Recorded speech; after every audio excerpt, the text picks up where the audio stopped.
What is a sign in adulthood they were neglected as a child? Still feeling like you're always in trouble, even as a grown adult. Being shocked that their existence and actions are perceptible or meaningful to others. For example, they might easily blow off hangouts, not bother responding to texts, and show up late to things before quietly sitting down expecting that nobody really notices their presence or has any care whether or not they're around in the first place, unless it is presumably random/convenient. Usually, it is surprising and hurtful to realize that this has actually made the other people feel bad, but it is done with the genuine belief that literally nobody cares and you have no possible influence on anybody's life or feelings either way. I don't trust promises that people make. I avoid conflict as much as possible and tend to look for an exit if things get loud or if people move fast. I try not to be a burden to anyone, but I'm always checking in with people to make sure someone cares about them. I don't like spending money on myself, and if anyone buys me anything, I feel guilty or like it might be held over my head. I find more comfort alone or with animals than most people. I'm worried that I'm constantly disappointing people around me or wondering why anyone would want to be my friend or a romantic partner. I'm working on all of it, of course, and keep a normal appearance as much as possible, but my mind never really stops, and I just wish I wasn't so sad all of the time. In addition to what has already been said, constantly apologizing for things that need no apologies. When they talk, they might be prone to fast talking because they are not used to someone listening to them or someone not talking over them. While I'm currently at the top of this comment section, I just want to take the time to say how beautiful it is to see you all supporting each other in the comments. I hope everyone feels seen and heard tonight. Fear of abandonment, especially completely unexpected. Believing people will find someone better or they get sick of you. Believing what makes you unique are actually flaws and more reasons to leave. People-pleasing, resulting in a lack of healthy boundaries, such as putting others' needs before your own and having a hard time saying no. And then once you do say no, wondering if they are mad or going to leave you. Not asking for help or having difficulty delegating. There's being strong and independent, and then there's being stubborn and refusing to rely on anyone else for any sort of help. Currently working, though, all of the above in therapy. Edited for clarity. Second edit, my first award, thank you. To everyone replying, I see you. Other people see you and love you and will support you. We're going to be okay. For me, I literally do not ask for help until the situation is literally basically life or death. Asking help for physical tasks, mental health, advice, you name it.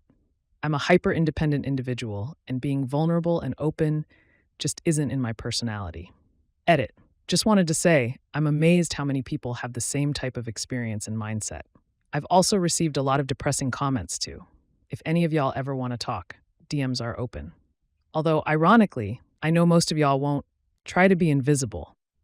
When you get attention from someone, you don't feel good because you weren't used to get attention in your childhood.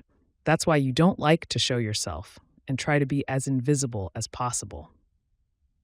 This is something I feel is largely untalked about in regards to victims of severe neglect, having difficulty with basic functional skills like cleaning, hygiene, etc. I know because that happened to me. When you grow up amongst bugs and mold and rotting food and trash, wear dirty clothes all the time, and go months without showering, sleeping in piss-soaked sheets that haven't been changed in months, even though you wet the bed every night, it really fucking affects your developing brain. Skills implemented in childhood are crucial for the rest of your life, and when you never are taught them, or never taken care of, or don't even have access to do it yourself if you wanted to, then once you're an adult, you have to teach yourself all this shit you should have known by the time you were 12. You have to reparent yourself and create new brain pathways to replace the fucked up ones ingrained in you. It's really fucking hard in a way people can't understand unless you've experienced it. A good metaphor for it would be never being taught to speak or read or write, and having to teach yourself to talk and read and write as an adult. There's just fundamental skills that are not there, and it is so much harder to learn that stuff as an adult. I don't even mean so much as not knowing how to wash dishes, though that's it too. My first boss showed me how to properly wash dishes when I was 18, as much as I do the fundamental organization, planning, management, and execution skills that underlay everything you do in your life. It's not just washing dishes for me.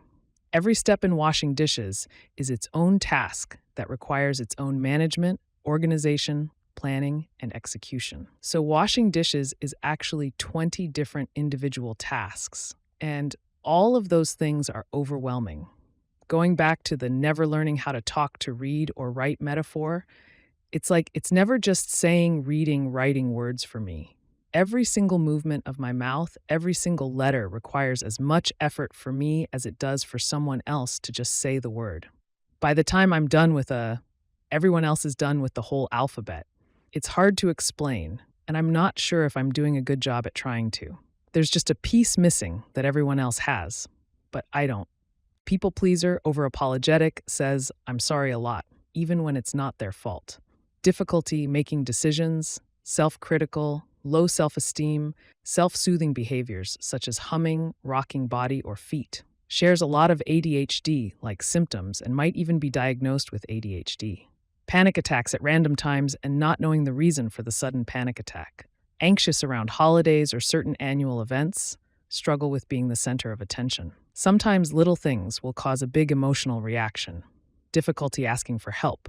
Obsessions over certain things like food, clothing, cleaning. Wanting to do things for themselves and not including others, especially when it's normal to include others. Put themselves down. Over-explaining or providing too much information or detail when talking about why or what they did. Sleep disturbances such as night terrors, vivid nightmares, sleepwalking. An odd one, but in my opinion, seeing the world in black and white. This was something I uncovered in therapy. I was neglected by a mother who dramatically oscillates between being very kind and despising me, telling me she wished I was never born. I do believe you should discipline your kids, but she does it in a way that convinced me she hated me as a human being and did not love me whenever I did something she didn't like. For as long as I remember, I viewed the world through this lens. Everything, myself, my relationships with others, aspects of my life, etc., is either perfect or horrible, worthless. If one part goes wrong, I become unable to appreciate the rest of it and become convinced it is all terrible. Even though I logically know this is false, I am physically unable to view it with nuance.